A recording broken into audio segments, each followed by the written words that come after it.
KR í undanúrslitum. Þetta risa leikur, hvernig svona líður rétt eftir þetta ljóst?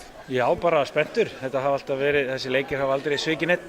Þannig að ég bara spenntur og gaman að vera komin í Laugardalshöllina aftur. Það svolítið síðan komið hingað síðast, þetta munar miklu. Já, ég svo sem einu sinni spilaði sem er félagslið og það var einmitt á móti KR 2002. Ég og Jón vorum að tala það, þannig að það er rematch síðan 2002. Þessi keppni núna, þeir náttúrulega standi vel og við í deildakeppninni ekki bara allt kappsett á að ná tvöfalt núna?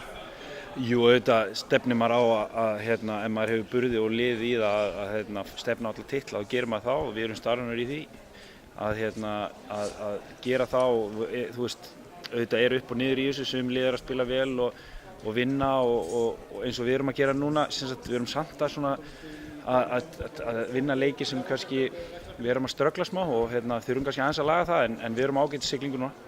Þetta liðið karlamenn sem kemur lengst af sem ansi merkilegt, hvernig heldur að ykkar fanbase mæti?